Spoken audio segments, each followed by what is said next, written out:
Hola a todos. Hoy nos vamos a ocupar de un juicio de alimentos, un tema que fue resuelto por la Sala Tercera de la Cámara en lo Civil y Comercial de Mar del Plata el 11 de marzo de este año, y en el que se tratan, entre otras, dos cuestiones muy interesantes. Por un lado, el tema de los intereses moratorios y de la actualización de la cuota alimentaria, es decir, de los intereses moratorios para las cuotas alimentarias ya vencidas y no abonadas, y la forma de actualizar la cuota alimentaria en adelante. Eso por un lado.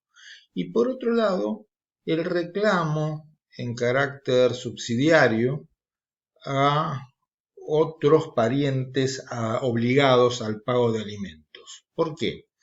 Porque acá se trata de un juicio que inicia la madre de un menor, un adolescente de 16 años, contra el padre del menor y también contra los hermanos unilaterales o medio hermanos, como se dice vulgarmente, de este menor, que son mayores de edad. Es decir, demanda al padre como obligado principal o directo al pago de la cuota alimentaria, pero también demanda en el mismo juicio a los dos hermanos, hijos del padre, pero no de la madre, a los dos hermanos mayores de edad, para el caso de que el padre no pudiera o no quisiera pagar la cuota alimentaria. Es interesante esto último porque estos hermanos codemandados plantean una excepción de falta de legitimación pasiva fundada en que primero tendría que haberse iniciado la acción contra el padre y fracasada esta recién ir contra ellos en carácter de otros parientes obligados. Vamos a ir viendo ambos temas por separado.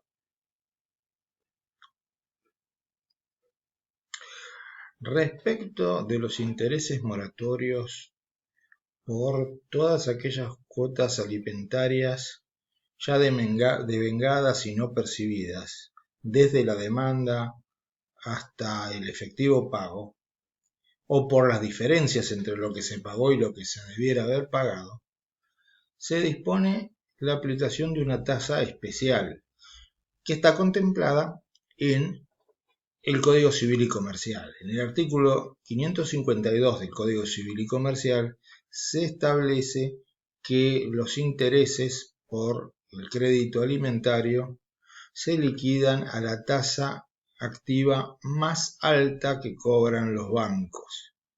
Concretamente, en este caso, la tasa más alta es la tasa por girar en descubierto sin acuerdo, en cuenta corriente.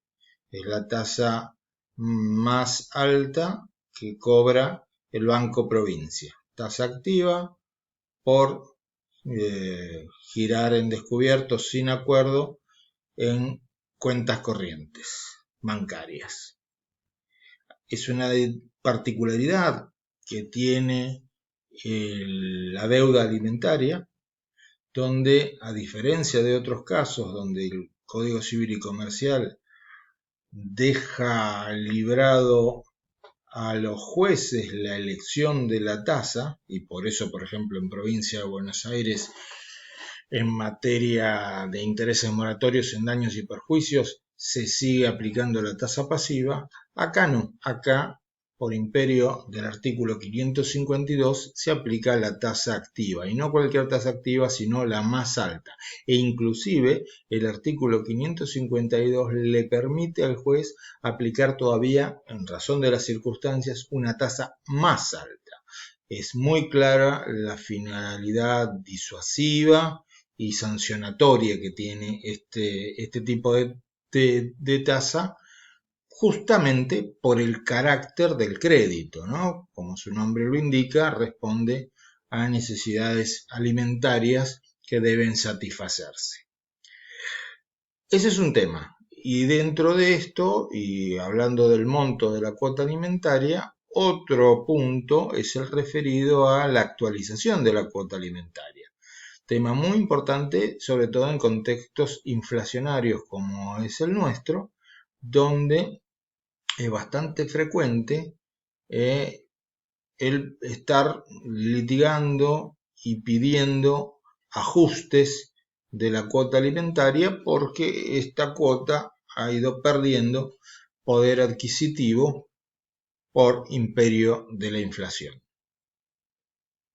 Respecto del mecanismo para actualizar la cuota, la jueza de primera instancia había declarado la inconstitucionalidad de las normas que prohíben la indexación de deudas.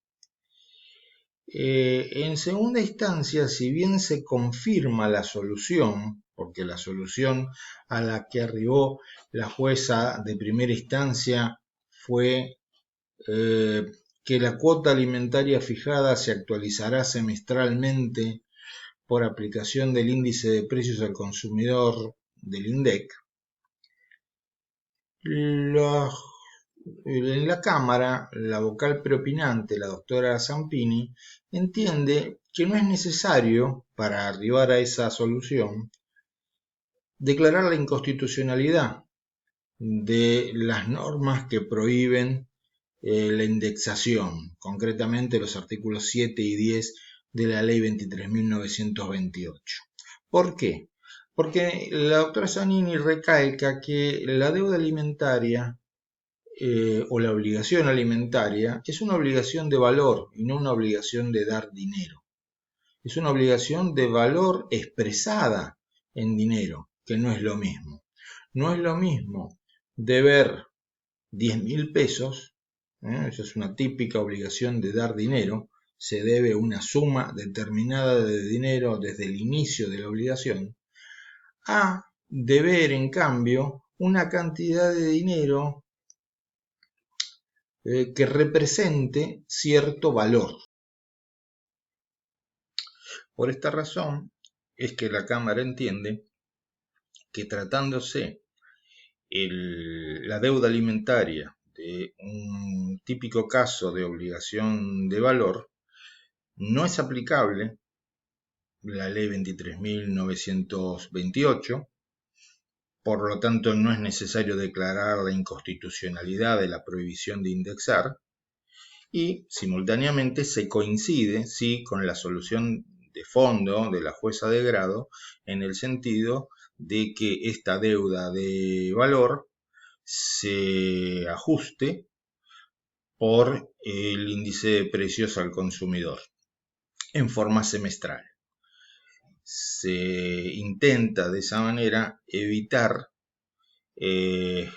la reiterada necesidad de judicializar el ajuste de la cuota alimentaria al automatizar, digamos así, su monto.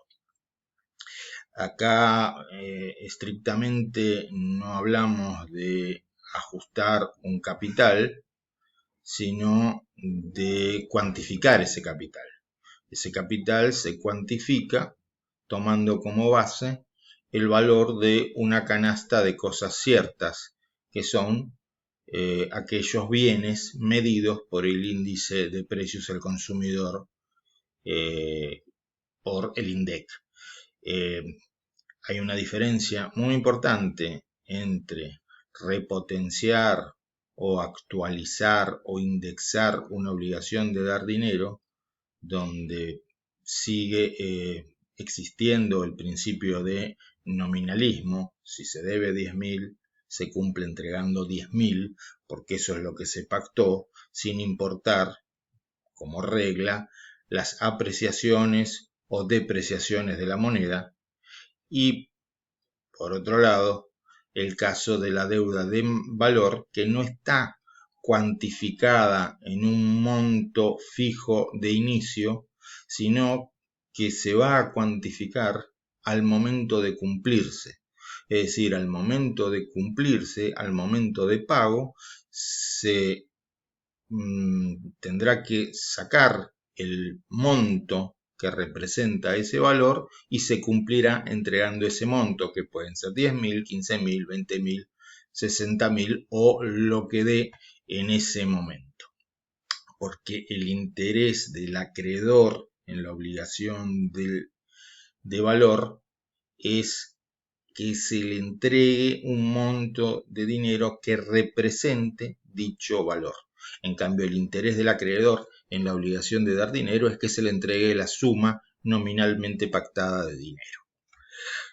Ahora nos vamos a ocupar del otro aspecto interesante que tiene este caso, el de la acción simultánea, aunque subsidiaria, contra los otros parientes obligados al pago de alimentos, en este caso concreto, los hermanos del menor. En este sentido, el planteo que habían hecho estos codemandados era que primero se tenía que haber iniciado la acción contra el padre, que es el obligado directo o principal, y recién después de constatado que éste no puede o no quiere cumplir con la cuota alimentaria, accionar contra ellos. La vocal preopinante confirma o propone confirmar la decisión de primera instancia en el sentido de que la subsidiariedad de los parientes obligados, de los otros parientes obligados, no se tiene que interpretar en sentido estricto. Tomando palabras de los doctores Lorenzetti y Herrera, la jueza plantea que la subsidiariedad no significa sucesividad procesal, o sea, no quiere decir esto que estábamos diciendo hace un rato, que primero haya que iniciar la acción contra el principal y recién después contra los parientes obligados, sino que se puede iniciar la acción contra todos y una vez demostrado en el trámite que el obligado próximo, que el obligado directo o principal, como se lo quiera llamar, no está en condiciones de satisfacer los alimentos, ir contra ellos. De esa manera se agiliza el proceso, se cumple con el principio de tutela efectiva judicial, se economiza el proceso y se evitan dilaciones. Por esa razón es que se confirma esta decisión de primera instancia y se confirma el rechazo de la excepción de falta de legitimación pasiva. Aprovecho también para mencionar otro aspecto interesante de este caso y es la aplicación del artículo 710 del Código Civil y Comercial. Este artículo en materia de procesos de familia consagra las cargas probatorias dinámicas.